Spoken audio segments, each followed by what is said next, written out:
이번 시간은 개혁주의 죄론에 대해서 알아보도록 하겠습니다. 어 본론 위주로 보통 했었는데 그 기초가 되는 재론 또한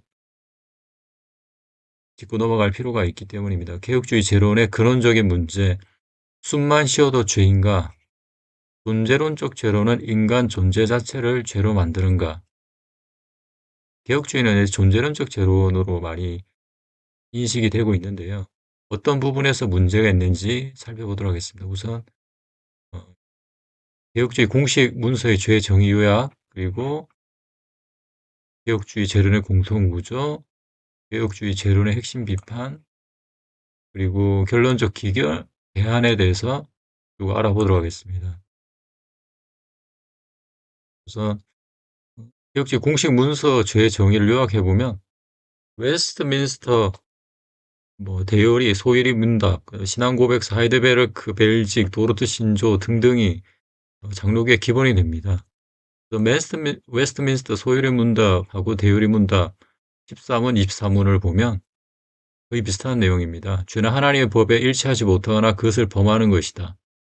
핵심이 뭐냐면 죄는 미달하는 것과 법의 위반입니다. 하나님의 완전한 기준에 미달하는 상태 자체도 죄의 범죄에 속합니다. 인간 전체 삶 존재가 하나님의 법 기준 아래에 있다는 겁니다. 그리고 하이델베르크 요리문답 있고, 벨직 신앙고백, 도르트 신조. 인간은 본성상 악으로 기울어져 있다. 웨스트민스터 신앙고백서 13-2에 보면 이 생에서는 여전히 불완전하며 부패의 잔재가 남아있다. 중생 후에도 재성이 잔존한다고 얘기하고 있습니다. 또 중요한 것은 16장 5항에 보면 우리의 가장 선한 행위조차도 많은 연약함과 불완전함으로 더럽혀져 있다고 보고 있습니다. 중생한 이후에도 신자라도 그 신자의 선행조차도 완전히 순수하지 않으며 죄의 오염을 포함하고 있다는 겁니다.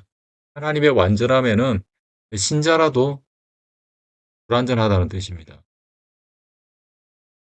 그리고 개혁주의 재론의 공통구조를 보면 이 공식 문서의 내용을 정리를 해보겠습니다.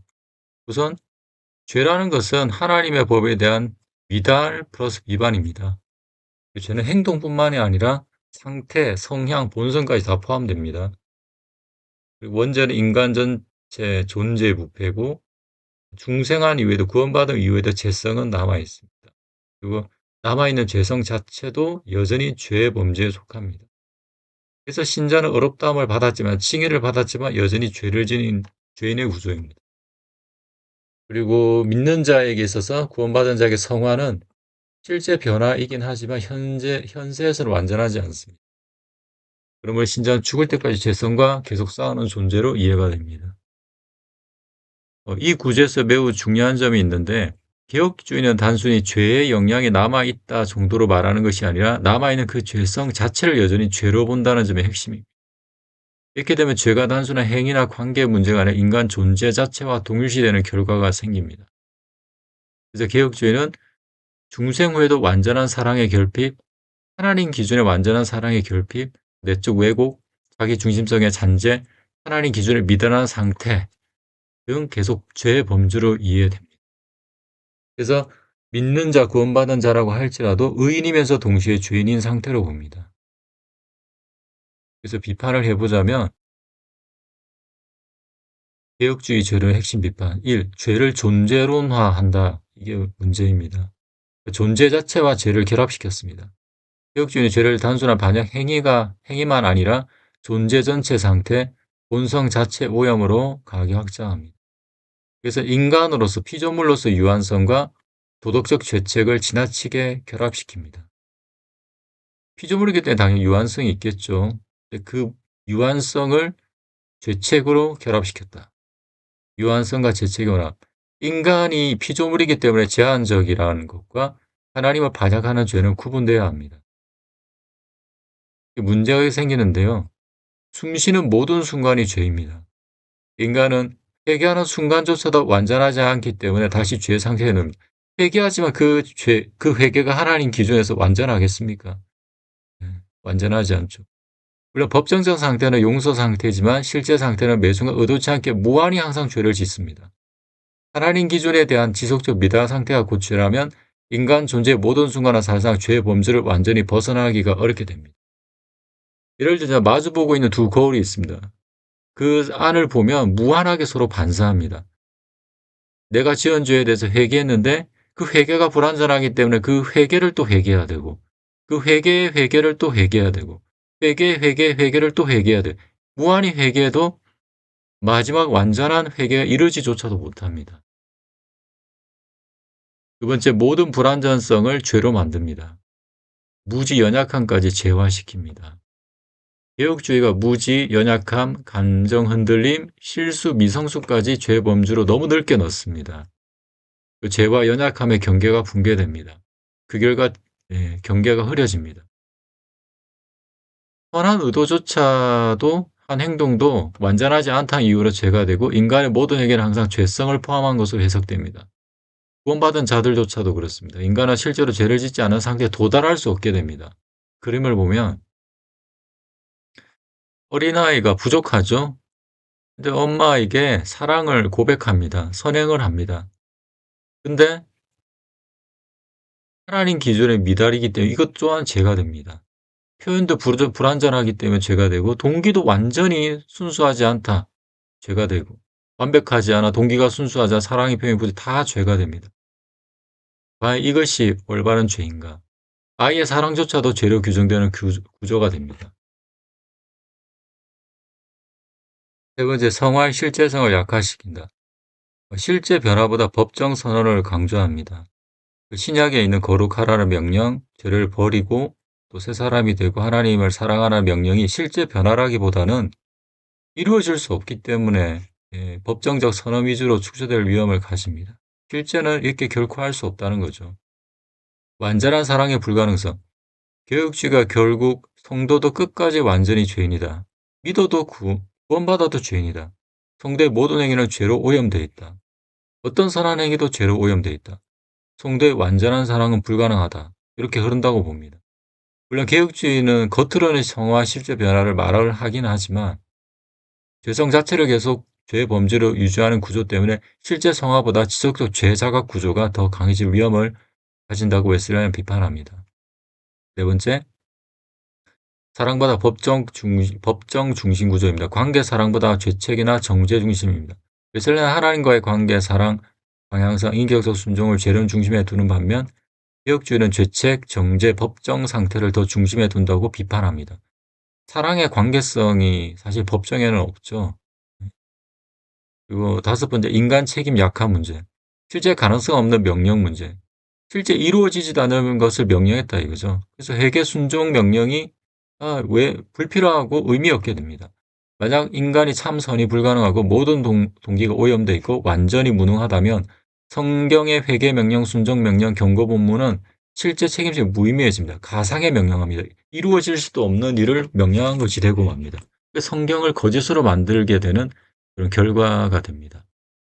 결론적 귀결. 결국 죄의 불가피성 구조로 흐르게 됩니다. 개혁주의 구조는 결과적으로 인간은 계속 죄를 지을 수밖에 없고 죄성 자체는 계속 죄이며 완전한 사랑이 현실적으로 불가능한 방향으로 흐르기 쉽습니다. 이것이 성령의 실제 능력, 변화 능력을 축소시킵니다. 성령의 능력을 축소시키고 신약의 거룩 명령을 약화시키고 신자의 실제 자유와 성화의 가능성을 제한한다고 봅니다. 개혁주의 제로는 인간의 오만을 부수는 데는 최고의 망치지만 그 망치를 인간의 다리까지 부수어 놓고 왜 걸어가지 못하느냐고 다그치는 모순을 지르고 있습니다. 그림을 보면 존재능적 제로는 모든 불완전성을 다 제로합니다. 그래서 인간의 오만을 깨트리는 데는 좋은 도구입니다. 겸손으로 이끌어줍니다. 율법 자기의 인간의 교만, 율법주의를 깨트리는데 문제는 이 망치를 가지고 자기 자신도 다리까지도 깨트려 부수어 버립니다. 도구의 오용과 과잉 적용이죠. 왜 걸어가지 못하느냐? 더 회개하라, 더 성화하라, 다그칩니다. 그 망치로 인간의 다리까지 부숴놓죠. 지속적 죄책감과 불가능한 완전을 요구합니다. 해결책이 뭐냐? 망치의 올바른 사용이 필요하다. 오만은 부수되 다리는 부수지 않는다.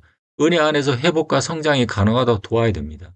오만은 낮아지고 은혜는 더 깊어지고 성장은 지속되고 하나님과의 관계는 더 친밀해져야지 된다. 예. 그래서 죄론에 대해서 수정이 필요하다는 겁니다. 개혁주의는. 그럼 대안은 무엇인가? 웨슬레안이 어떤 탈출구를 제시하는가? 첫 번째, 죄와 실수 연약함의 분리입니다. 실수와 연약함과 죄의 분리. 웨슬레는 아침에 피곤해서 짜증이 살짝 나거나 깜빡 잊고 약속을 못 지킨 것을 연약함이라고 부르지 죄라고 부르지 않습니다. 모든 연약함을 즉각 도덕적 정죄의 죄로 동일시해서는 안 됩니다. 죄의 중심은 내게 알려진 하나님의 뜻에 대한 의도적이고 자발적인 반역에 있다. 이렇게 경계를 나누어야지 인간에게 너 왜 알고도 죄를 지었냐며 실제적인 도덕적 책임을 물을 수 있습니다. 하나님은 불꽃 같은 눈으로 언제나 자녀들이 죄짓나 보자며 주야로 쉬지 않는 분이 아닙니다. 하나님은 은혜와 구원 베푸시기를 원하시고 중심을 보시는 분입니다. 아버지입니다. 그러나 웨슬리가 말하는 죄와 연약한 구분은 인간 내면의 왜곡 가능성을 부정하는 것이 아닙니다.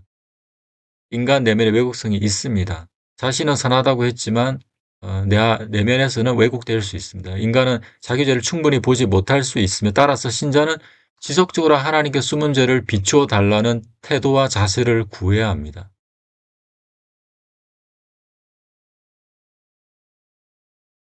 근거되는 구절들이 있습니다.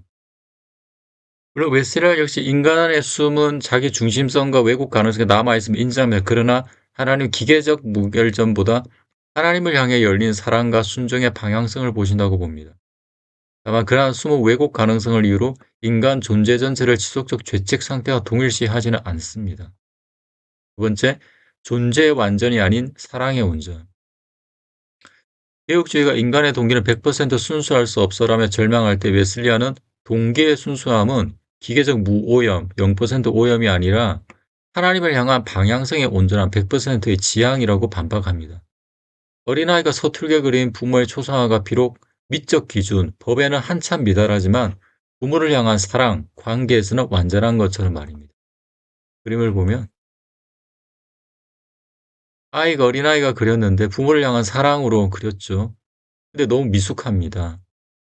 근데 부모는 사랑이 담긴 그림 완전한 표현으로 봅니다. 우리 아이가 우리를 생각하며 정성껏 그렸구나. 이 그림에 사랑이 가득하네. 사랑으로 그린 마음, 부모를 향한 마음, 순수한 표현의 진심, 관계 안에서 완전. 사랑 안에서 완전은 가장 소중한 그림이고 이것을 완전으로 봅니다. 성경에 뭐라고 했습니까? 구약 성경에 아주 여러 차례 여호와는 중심을 보느니라 라고 했습니다.